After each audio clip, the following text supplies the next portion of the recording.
Jai Hind students, welcome to my YouTube channel. Students, we can wear a smile even when we feel hurt and feel happy even when we are actually unhappy.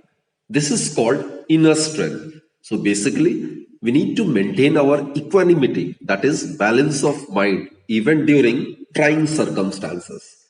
So, students, don't worry, always be happiness. Happiness cannot be purchased, it's something we must earn.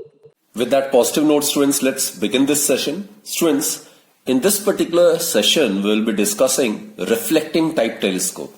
We'll be discussing reflecting type telescope. This is the key word, reflecting. In the previous lecture, we have discussed refracting type telescope, where the objective was a converging lens. Here, the objective will be a mirror in which reflection will take place, and accordingly, this telescope is known as reflecting type telescope.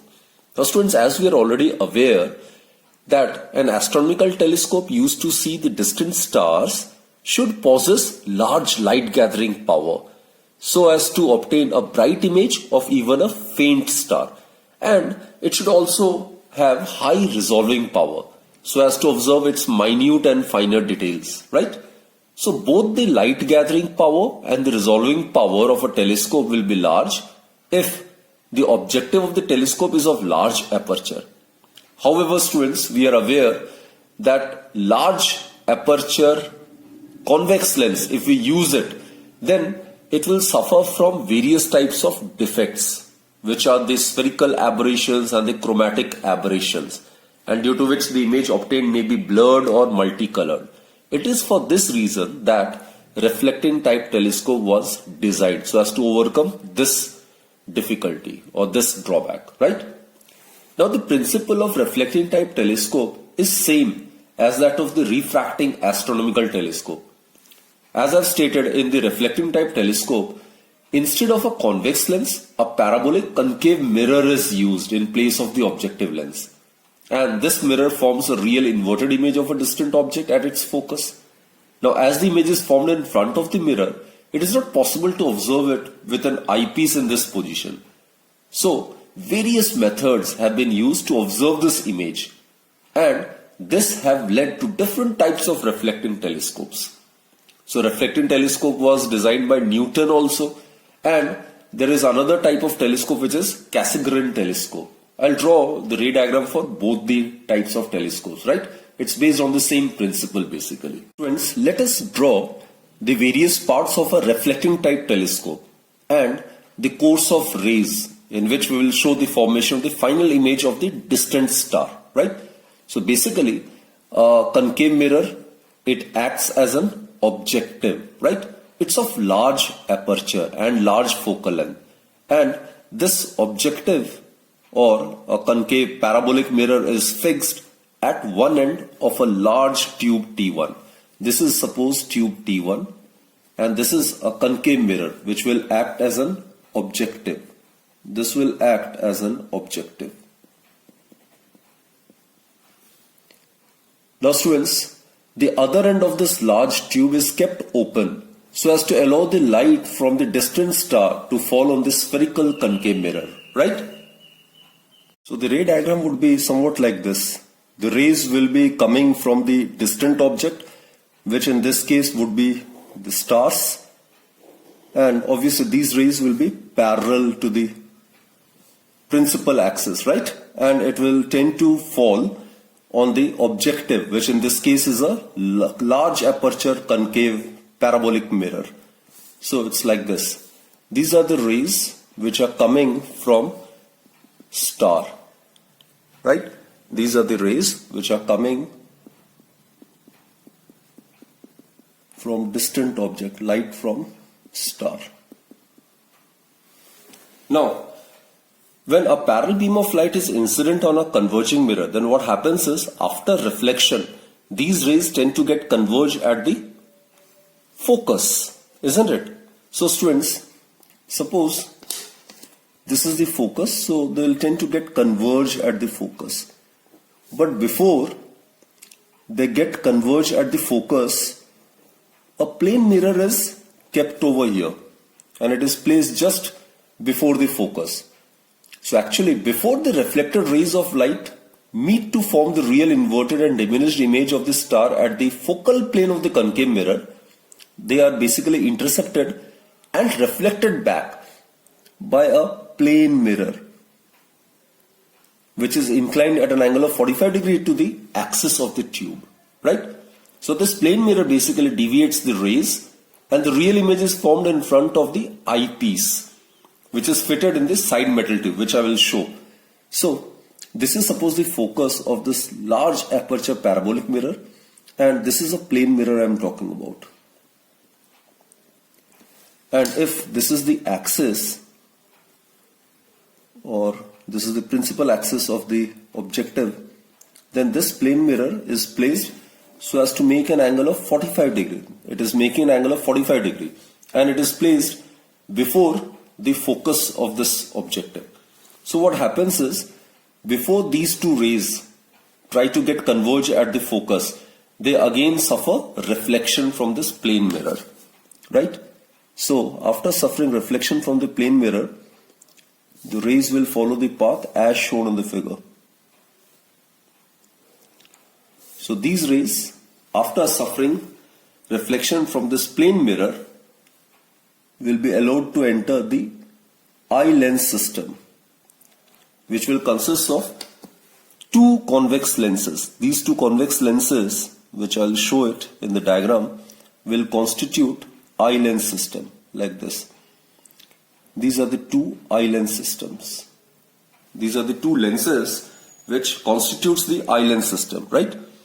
So what happens is, they'll again tend to converge, these rays, and will finally enter the retina of the eye like this.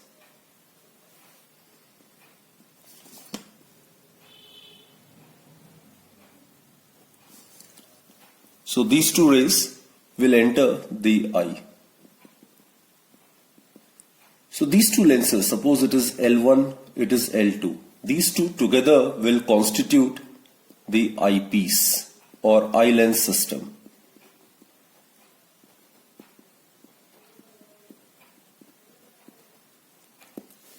Clear, students? So this plane mirror deviates the rays and the real image is formed in front of the eyepiece, fitted in the side metal tube T2. This is the side metal tube, this is T2. With its axis, the axis of it is at right angle to the axis of tube T1. So basically this eyepiece only acts as magnifier and produces the final virtual and magnified image of the star, enabling eye to see it distinctly and clearly, right? And students, if f0 is the focal length of the concave spherical mirror, suppose its focal length is represented by f0, and fe be the focal length of the eyepiece, suppose its focal length is fe, then the magnifying power of the reflecting telescope is given by the ratio of the focal length of the objective to the focal length of the eye lens system. Here f0, students, it's the focal length of the mirror. So obviously in the case of mirror, focal length is given by half the radius of curvature, and f is the focal length of the lens system. Suppose these two are separated by distance x. Then students, the focal length fe of the combination of these two lenses would be given by 1 by f1 plus 1 by f2 minus x divided by f1 f2. f1 f2 are the focal lengths of these two converging lenses under consideration, and x is the separation between their centers, right? So knowing the value of fe and f0, we can easily find out the magnifying power of this reflecting type astronomical telescope. So since this is a mirror, it will not suffer from any chromatic aberration, and it might suffer from spherical aberration, but it can be minimized by using a parabolic spherical mirror, right? And for a mirror, the focal length is half the radius of curvature, and the focal length of the eye lens system would be given by this particular formula. Now students, in the Cassegrain type reflecting telescopes, the concave mirror, suppose this is the concave mirror. And let us represent it by C. This will actually act as the objective. So, in the Cassegrain type telescope, the concave mirror has a hole in its center, like this, as shown, right? And it has a small convex secondary mirror also near its focus. That I'll show it. But what happens is, rays or light which is coming from a distant object, obviously the star, is made to incident on this concave mirror of large aperture, like this. Obviously the rays will be parallel as it is coming from a distant star. So these are the rays coming from star. These are the rays coming from distant star. So they would be parallel, and this is a concave mirror, right? So it will tend to converge the rays. Whenever the rays are parallel and the parallel rays are incident on a reflecting surface of a concave mirror, then after reflection they tend to get converged at its focus. Suppose this is the focus of this concave mirror, right? So these rays after reflection will tend to get converged at the focus, like this. But before they tend to get converged at the focus, there is another secondary convex mirror, right? So actually, the secondary convex mirror, this is placed near its focus, just before its focus. This is, suppose, another mirror over here, and this is of convex mirror. So it's like this. It's a convex mirror. This may be considered to be a primary mirror, which is the main objective one, and this is the secondary mirror, which may be considered to be the convex. This is the convex mirror. In the absence of this convex mirror, these two parallel rays, after suffering reflection, would have converged at the focus of this concave mirror, isn't it? But now, since this secondary convex mirror is placed just before the focus, so these rays will not get converged, and instead it will get reflected from here, isn't it? So the convex mirror will reflect these rays, and it will make the rays reflect from its surface, and it will enter, after the rays get reflected from the convex mirror, it will enter the eye lens system. It will be like this. So this is how the rays get reflected from this convex mirror, right? So basically in this telescope, the parallel rays, these are the parallel rays from a distant star coming to focus at F, fall on the secondary convex mirror, which is considered to be M, suppose, which converges them to form an image in front of the eyepiece through which the object is seen. So this must be the eye lens system, right? So there must be some lenses in the eye lens system, like this. So these are the lenses which constitute the eye lens system, right? So after that, these rays will enter the eye, and the image in front of the eyepiece through which the object can be seen, right? So this is the ray diagram of a Cassegrain telescope. In this case also, the magnifying power, obviously it would be again given by F0 divided by Fe. The same formula holds valid. So for large magnifying power, the focal length of this objective, which in this case is a large parabolic concave mirror, is large, right? It should have large focal length, while the focal length of the eye lens system should be small. And students, always remember, the magnifying power of a reflecting type telescope is negative. It is because the focal length of a concave mirror is negative. FO, if you make use of sign convention, it would be negative. So actually, the magnifying power of a reflecting type telescope, whether you consider this reflecting type telescope or this reflecting type telescope, it is found to be negative. A negative sign indicates that the final image obtained is inverted. But you know, it won't affect our observations, as the heavenly bodies are generally spherical in shape, isn't it? So, during exam, if this question comes, you can draw either of these two diagrams. In case Cassegrain telescope is asked, then you are supposed to draw this particular ray diagram. Students, now let us discuss some important characteristics that a good telescope must possess. First and foremost, students, a good astronomical telescope must possess high magnifying power. High magnifying power. Now students, as you are aware, a telescope with high magnifying power produces apparently a magnified image, and hence it enables us to see the finer details of a distant object. And for both types of telescopes, whether we are talking about astronomical or terrestrial telescope, in the normal adjustment, that is when final image is formed at infinity, the magnifying power, as we are aware, it's given by f0 over fe. f0 is the focal length of the objective, which in the case of reflecting type telescope is a concave mirror of large aperture, isn't it? And fe is the focal length of the eye lens system, which generally consists of convex lens, right? Now, if you use sign convention, a concave mirror, it has negative focal length, isn't it, by using sign convention? So, here it will be negative. Negative sign suggests that the final image so obtained is inverted. So, from this expression it is pretty clear, students, for high magnifying power, the objective should be of large focal length, while the eyepiece should be of small focal length, right? The second very important property which a telescope must possess is high resolving power. A telescope with high resolving power has ability to show the images of two very close parts of an object as separate and distinct. So therefore, a telescope with high resolving power enables us to see even the finer details of the distant object.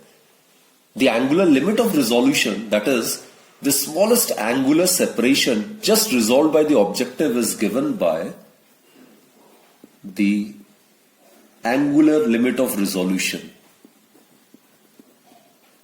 The angular limit of resolution. It is actually known as the smallest angular separation. That is, let's consider theta, which is just resolved by the objective. It's actually given by this formula, 1.22 lambda divided by d. Lambda is the wavelength of the light used and d is the diameter of the objective. Right, students? So this is the angular limit of resolution. It is the minimum angular separation between the 2 point distinct objects at which, when seen through the telescope, it will appear to be distinct and separated. So smaller the value of theta, greater will be its resolving power. So basically the resolving power of a telescope is given by the reciprocal of the angular limit of resolution. Angular limit of resolution.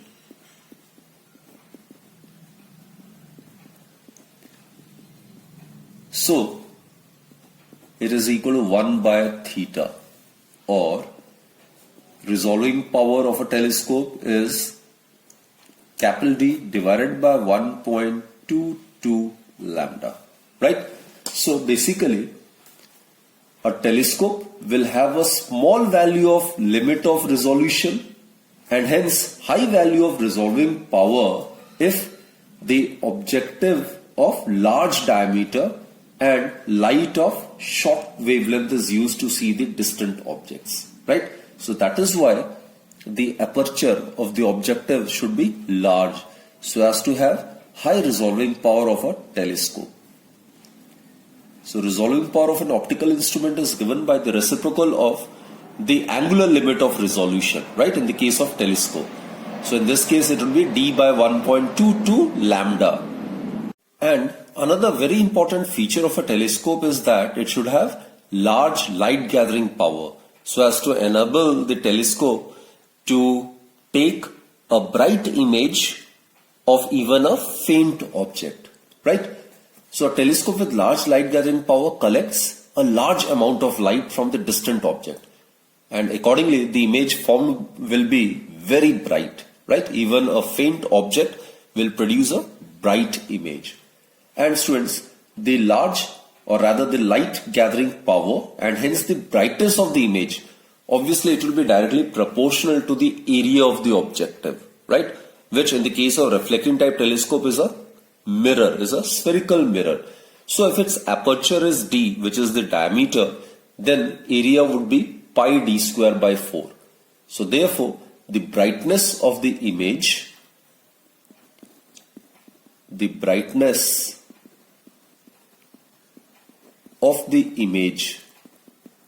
will naturally be directly proportional to the area of the objective. And objective is of spherical shape. If its diameter or aperture is considered to be capital D, then its area would be pi d square by 4. Area is pi r square. R is half of the diameter, so it will get pi d square by 4, right? So here d is the diameter or the aperture of the objective of the telescope. So greater the diameter, greater the aperture, more will be the brightness of the image so obtained. Clear, students? And here we make use of a term which is known as the brightness ratio. We make use of this term which is known as brightness ratio. It is actually defined as the ratio of the light gathered by the telescope to that gathered by the unaided eye from the distant object. So it is defined as ratio of light gathered by the telescope. Light gathered by the telescope to the light gathered by the unaided eye from the distant object, right? So to the light gathered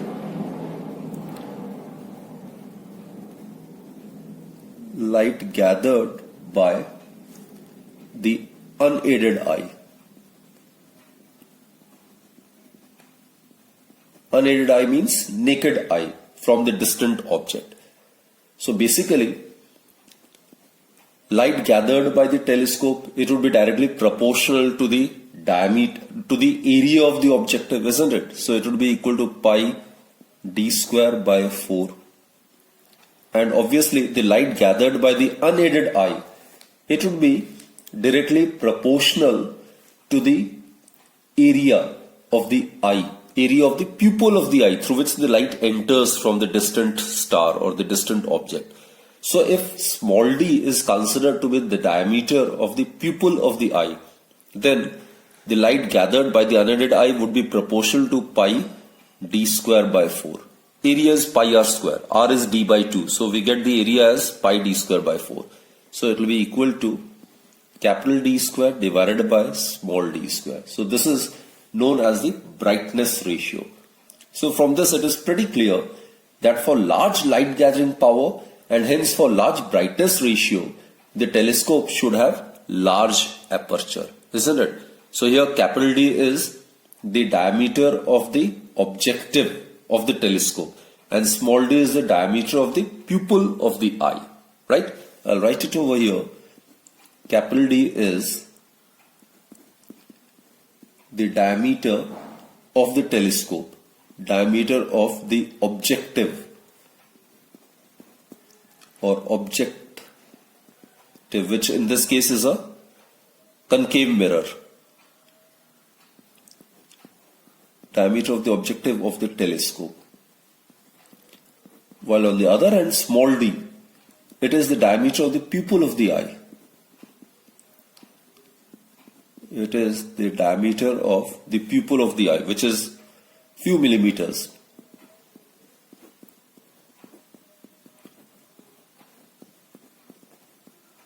So students, these are the important characteristics of a telescope. So a good telescope must have high magnifying power, it must possess high resolving power, and eventually it must have large light gathering power. Students, since at the end we have discussed both the refracting as well as reflecting type telescope, now let us compare these two types of telescopes, right? The first and the foremost basic difference of these two types of telescopes is that in the case of refracting type telescope, the objective, that is the object, the system which is placed in front of the object, that is the objective, is a convex lens. It is a converging lens. While on the other hand, as we have just now discussed, in the case of reflecting type telescope, reflecting, that's the key word. Reflection can happen only through mirrors, isn't it? So here the objective is a concave spherical mirror or a parabolic mirror. So objective is a concave spherical mirror.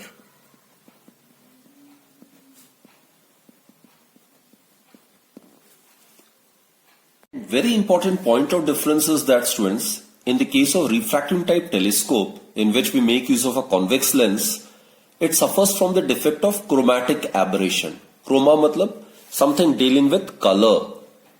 And due to this chromatic defect, aberration means defect. Color defect means the image obtained is colored as well as it is not clear, it is blurred. So basically, due to the prismatic action, what happens is when white light is incident on the lens, then it splits up into different colors and different wavelengths have got different focal lengths.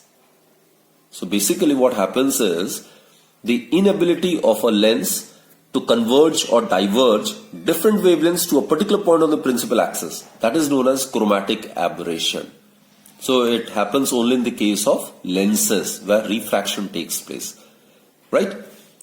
In the case of reflecting type telescope where we make use of a mirror, it do not suffer from any such defect because here the objective is a mirror. In the case of mirror only reflection takes place. So reflecting type telescope do not possess any chromatic aberration. Students, a lens of large aperture also suffers from spherical aberration. Now for a large aperture lens, when a wide beam of light is incident over it, then a wide beam of light basically consists of two types of rays, axial rays and paraxial rays, right? So when these two rays get refracted, then the refracted rays tend to get converged at different points on the focus. So the inability of a lens of large aperture to converge or diverge a wide beam of light incident over it to a single point on the principal axis, that is known as spherical aberration. And due to this defect, students, due to this spherical aberration, the image obtained is blurred. It is not distinct and clear, right? While on the other hand, a large aperture concave mirror also suffers from spherical aberration. But here we have an option to eliminate this error or to minimize this error by using a parabolic mirror. By using parabolic mirror, even if a wide beam is incident, then also all the rays after reflection tend to get converged at a particular point on the principal axis.